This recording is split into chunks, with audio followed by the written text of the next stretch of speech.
नमस्कार, आप देख रहे हैं टीवी9 राजस्थान। मैं हूं अमरीश श्रीवास्तव और यह है 8 PM शो। राजस्थान में कल चर्चा थी एक बड़े ज़ोर शोर से इस्तीफे की। इस्तीफा भी हो गया, देर रात ताजपोशी भी हो गई और ताजपोशी हुई है मदन राठौर के नाम की। अभी वर्तमान में वो राज्यसभा सांसद हैं राजस्थान से ही। इससे पहले वो राजस्थान में पाली की सुमेरपुर सीट से 2 बार विधायक रह चुके हैं। 2023 में उन्होंने जब उनका टिकट काटा गया तो उन्होंने निर्दलीय दावा ठोका, लेकिन कहा जाता है प्रधानमंत्री का पर्सनली उनके पास फ़ोन आया और फिर उसके बाद उन्होंने अपना नामांकन वापस ले लिया और उसके 2 महीने बाद फिर उनको राज्यसभा के लिए भेज दिया गया बीजेपी की तरफ से। और अब उनकी जो है ताजपोशी कर दी गई है प्रदेश अध्यक्ष के तौर पर। तो मदन राठौर की इस ताजपोशी के साथ कई सारे सवाल, कई सारे समीकरण कि बीजेपी, क्योंकि देखिए राजस्थान में उपचुनाव भी है, तो बीजेपी मदन राठौर की ताजपोशी के साथ कौन कौन से समीकरण साधेगी, उपचुनाव में क्या उसके लिए रहेगा। तो अब जब उनकी ताजपोशी हुई है और सीपी जोशी फ्रेम से हट गए हैं तो फ्रेम में एक चेहरा तो बरकरार है, वो हैं वसुंधरा राजे, सीएम भजनलाल भी बरकरार हैं और साथ में 2 तस्वीरें और हैं, एक संगठन की है और एक संघ की है और बीच में है मदन राठौर। तो अब कई सारे, क्योंकि उनकी ताजपोशी हो गई है, उपचुनाव भी हैं, तो अब कई सारे सवाल सियासी गलियारों में भी उठ रहे हैं और टीवी9 राजस्थान के भी कुछ सवाल हैं। जैसे पहला सवाल कि प्रदेश अध्यक्ष बने मदन राठौर के सामने उपचुनाव पहली परीक्षा जिसका हम जिक्र कर रहे हैं कि भाई 5 सीटों पर उपचुनाव है और उनके लिए ये एक बड़ी परीक्षा होगी, क्योंकि इनमें से बीजेपी की साख भले ही नहीं दांव पर है, लेकिन अगर बीजेपी को जीत मिलती है तो एक बड़ी उपलब्धि होगी। दूसरा, लोकसभा चुनाव में उपजी गुटबाजी को कैसे संभालेंगे राठौर, ये दूसरी उनके लिए सबसे बड़ी चुनौती है। वो इसलिए कि लोकसभा चुनाव के बाद जो बैठकें हुई थी वहाँ पर कई आरोप प्रत्यारोप आपस के विधायकों और नेताओं पर लगे थे। कुछ प्रत्याशियों ने अपनी हार को लेकर जिम्मेदार ठहराया था अपनी ही पार्टी के नेताओं को। तीसरा, क्या मदन राठौर की टीम में वसुंधरा राजे गुट को मौका मिलेगा और बढ़ेगा, और राठौर की जो वसुंधरा के साथ कैसा रिलेशनशिप है, कैसा आगे संगठन चलेगा, क्योंकि अब तक जो पिछले 2 के कार्यकाल रहे हैं वो ठीक ठाक नहीं कहे जा सकते। आखिरी सवाल, सत्ता और संगठन से कैसे समन्वय बनाएंगे नए प्रदेश अध्यक्ष। ये उनके सामने सबसे बड़ी चुनौती होगी कि वो सत्ता और संगठन से कैसे समन्वय बनाए, क्योंकि देखिए राजस्थान में अभी कई तरीके से जो है सियासी गलियारों में और विवाद जो है वो देखे जा सकते हैं। किरोड़ीलाल मीणा का इस्तीफा है, तो ये सब सवाल हैं और चर्चाएं हैं। तो इन सवालों के जवाब जानेंगे अपने executive producer Pushkar Chauhan sir से और सीधे चलता हूं मैं उन्हीं के पास। सर, कल हम लोगों ने इसी पर चर्चा करी थी और देर रात वो नाम सामने आ गया। अब उनके सामने चुनौतियाँ और ये सब सवाल जो आपने अभी तक देखे, क्या लगता है? देखिए, मदन लाल पुराने मतलब बीजेपी के खाटी कार्यकर्ता कहा जाए तो गलत नहीं होगा। पाली जिले के 4 बार के जिलाध्यक्ष जी, 2 बार लगातार विधायक रहे, 8 से 13, 13 से 18। 13 में उनको वसुंधरा राजे ने अपनी सरकार में डिप्टी चीफ व्हिप बनाया था। जी सर। अब आप इससे समझिए कि चीफ व्हिप उसको ज़्यादातर बनाया जाता है जो मतलब पार्टी जिसके लिए सब कुछ होती है, वो किसी चेहरा या वो नहीं होता है।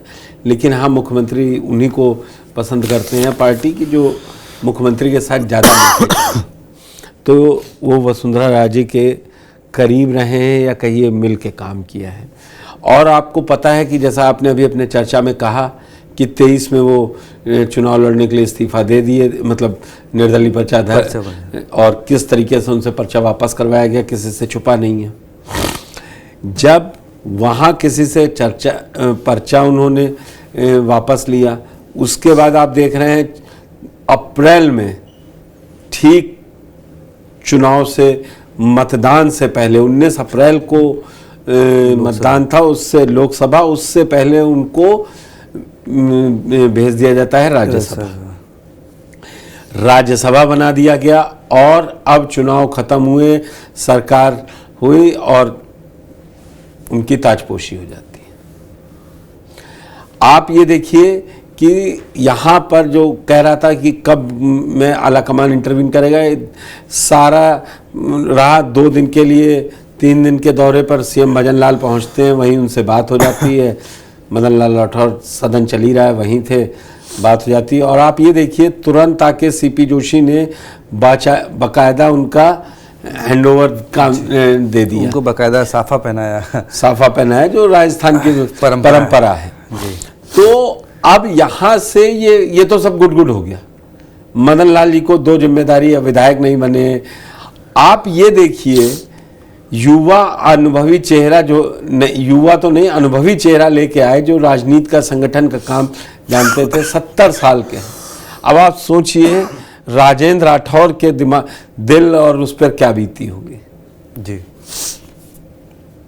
70 साल के, वो तो 69 साल के हैं, और 71 साल की वसुंधरा राजे हैं। सबने एक तरफ से सोशल मीडिया पे उनको बधाई दे डाली। वसुंधरा राजे ने भी अपना गुलदस्ता भेंट करते हुए तस्वीर उनके साथ देश की पोस्ट की। और अब आप सोच लीजिए वसुंधरा राजे ऐसा कब करती हैं, किसके साथ करती हैं जी। यही इंडिकेशन है 14 तारीख के बाद से, जब वो पोस्टर में आई कार समिति के, उसके बाद अब यहाँ आ गई हैं। लेकिन सर एक पोस्टर में इंतजार है, क्योंकि देखिए जब सतीश पुनिया प्रदेश अध्यक्ष बने थे तब जो बीजेपी कार्यालय के बाहर पोस्टर लगा था, तब वो मुख्यमंत्री थी हमारी समझ में। नहीं सर, नहीं सर, सतीश पुनिया 18 से पहले आ गए थे, 18 से पहले आ गए थे, 18 दिसंबर में चुनाव। लेकिन सर उनके मतलब सतीश पुनिया जब प्रदेश मतलब ये सत्ता से बाहर हो गए तो इनका पोस्टर भी बाहर हो गया था। उसके बाद इनकी पोस्टर में वापसी तब हुई है जब सीपी जोशी आए हैं, तब इनकी पोस्टर, वो काफी सियासी चर्चा रहा। तो अब इंतजार है कि वो जो बीजेपी पोस्टर का आप अपने दर्शकों को वो वीडियो दिखा के बताना चाह रहे हैं कि कैसे दिन दिन राजनीति चेंज होती है। और आप ये देखिए सीपी वसुंधरा ने जो पोस्टर डाला है उसमें भजन लाल शर्मा भी हैं, उसमें सीपी जोशी भी हैं, उसमें मदन राठौर भी हैं, और वो खुद भी हैं। ये गुड फैक्टर, अगर कोई और भी तस्वीर हो सकती थी वो डाल सकती थी। इसके राजनीतिक मायने समझिए कि अब वो कई चीज़ों में है, और इसका सबसे बड़ा कारण है कि अब उनको इग्नोर नहीं किया जा सकता है। जिस तरीके से 11 सीटों पर झटका मिला है, मैं झटका ही कहूँगा, तो अब कद बढ़ रहा है। सतीश पूनिया को सेट करना था। अब मुझे ये लग रहा है कि अभी तो चुनौती पे आप बात कर रहे हैं, मैं थोड़ा सा राजेंद्र राठौर के लिए, यहाँ से राजेंद्र राठौर के लिए बिना वसुंधरा से पैचअप अब इनको कुछ बड़ा मिलेगा, मुझे डाउट है। अब आ जाते हैं लौट के, आपने जो बात कही कि मदन राठौर संगठन का काम जानते हैं, इस समय राज्यसभा के मेंबर हैं, लेकिन अभी चुनौती जो सबसे पहले है, एक तो चुनाव डिक्लेयर होने के बाद 5 सीटों पे चुनाव, उपचुनाव करवाएं, उसके बाद जो नई टीम बनाएंगे उसका बेहतर तालमेल, उसमें हर गुट, जो सबसे बड़ा काम होगा कि वो किसी भी गुट के ना लगे, थे भी तो भी ना लगे। ऐसा तो सीपी जोशी ने भी कहा था कि ना मैं इस गुट का ना मैं उस गुट का, लेकिन जब वो राजस्थान में आए और देखिए उन्होंने पोस्टर भी लगवा लिए थे, वसुंधरा को भी पोस्टर में लग दिया जब वो अध्यक्ष बने।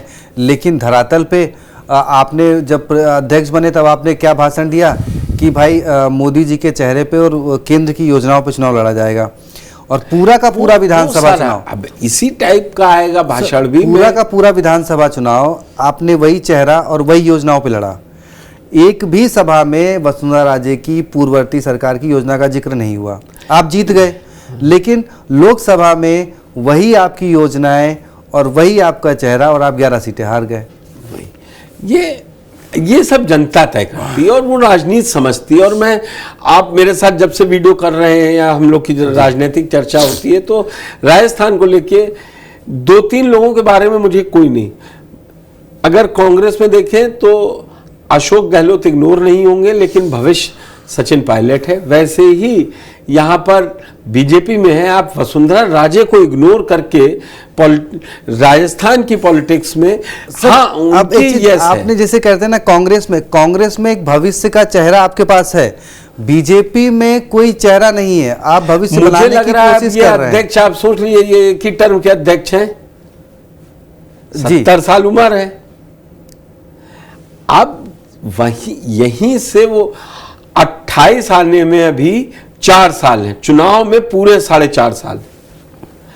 अब मुझे ये बताइए, मैं आपको ये संकेत देता हूं, मैं ये नहीं कह रहा हूं, क्या 2028 विधानसभा का चुनाव मदनलाल राठौर के ही उसमें होगा, नेतृत्व में? आपको लग रहा है? बिल्कुल नहीं सर। 74 के हो चुके होंगे। और उस समय देखिए पार्टी ने अभी जो अंदर की गुटबाजी थी ना, उसको लगाम देने के लिए वो चेहरा लेके सामने आए हैं कि राजे भी खुश हैं कि हमारे साथ डिप्टी चीफ विप रहे हैं, तो उनको मालूम है मेरा टोन एंड टेन्योर।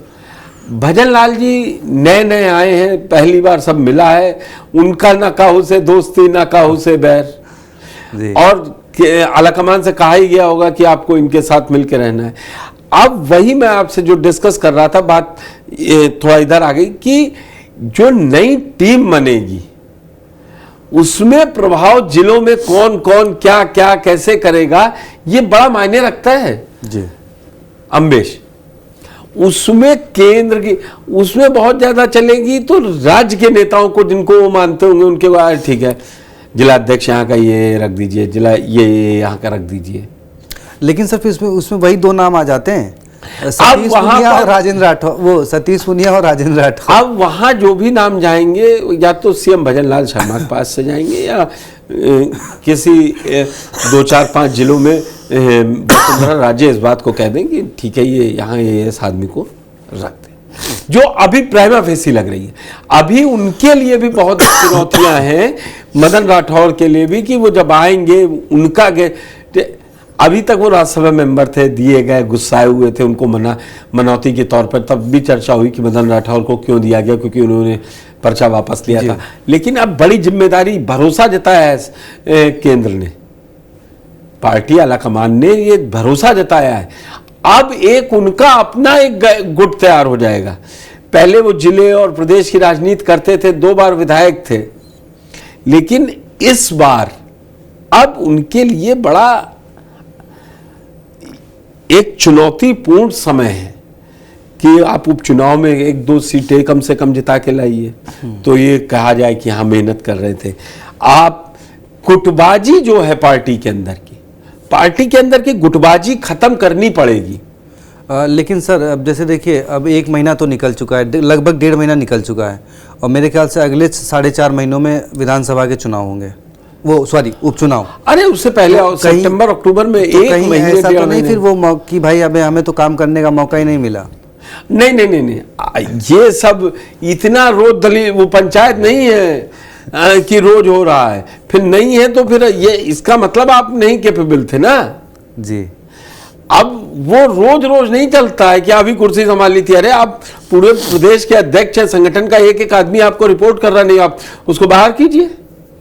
गुटबाजी है सर, इसमें तो लल्लो चप्पो करके पार्टियां थोड़ी ना चलती हैं कि मान जाओ। भरतपुर के जो प्रत्याशी थे बीजेपी के, झुंझुनू के जो प्रत्याशी थे, सीकर के जो प्रत्याशी थे, उन्होंने तो डायरेक्ट बड़े बड़े नेताओं का नाम लेकर कहा कि भाई अगर वो साथ देते या ये योजनाओं में वो करते तो हम जीत जाते। तो अभी इन सब चीजों को उसका मसला सीपी जोशी ने प्रदेश कार्य समिति की बैठक के बाद का पूरा मसला पहुंचा दिया, वो जाने अब एक्शन लेने के लिए तभी वो पोस्टर लग गया। हाँ। कि भाई जैसे उन्होंने कहा था कि वसुंधरा राजे होती तो भरतपुर में हम चुनाव जीत जाते, तो वसुंधरा राजे का कार्य समिति की बैठक में फोटो लग गया। तो अब मदन राठौर के लिए यहीं से अच्छा अब ये समझते हैं कि बीजेपी इनको लेके क्यों है। बीजेपी इनको लाने के पीछे बड़ी वजह यह है कि ये ओबीसी चेहरा है, और लगातार मैं आपसे बोल रहा था कि सीपी जोशी ब्राह्मण, भजन लाल शर्मा ब्राह्मण, तो एक कुर्सी जानी है, एक कुर्सी कौन सी जाती, तो सीपी जोशी की जाती। हाँ, यहां पे बीजेपी को ये कॉन्शियसनेस दिखी है इस सिलेक्शन में, और इसीलिए मैंने आपको पहले ये बात दिखाई कि इस चेहरे पे चुनाव लड़ने नहीं जाएगी।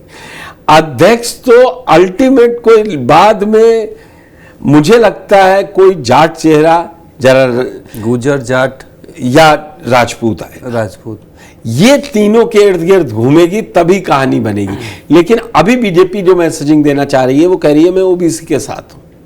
वो ओबीसी चेहरा उसने मदन राठौर के रूप में ढूंढ लिया। इसीलिए मैं कह रहा हूं 2800 2900 वहां आपको जल्दी लग रहा होगा, राजनीति में टाइम निकलते टाइम नहीं लगता है। अभी आप ये चुनाव लड़ेंगे, फिर बजट आ जाएगा, तब तक लगेगा, बजट खत्म होगा, फिर कोई और उपचुनाव, विवाद है, उपचुनाव है, उसके बाद फिर जिला वो नगर निकाय के चुनाव होंगे, उनका आएगा, फिर आप पता लगेगा कि अरे ये तो 25 निकल गया, 26 शुरू है, 27 आ जाएगा, फिर लोग तोड़फोड़। तो मैं इसीलिए कह रहा हूं मदन राठौर के लिए आगे अभी अपने को हिट साबित करने के लिए मौके भी बहुत हैं। अगर वो गंवाते हैं तो पार्टी के पास कोर्स करेक्शन का टाइम भी होगा। बिल्कुल। चलिए, तो देखिए मदन राठौर जी की ताजपोशी हो गई है और उनको जो साफा सर पे रखा वो रखा पूर्व प्रदेश अध्यक्ष सीपी जोशी ने।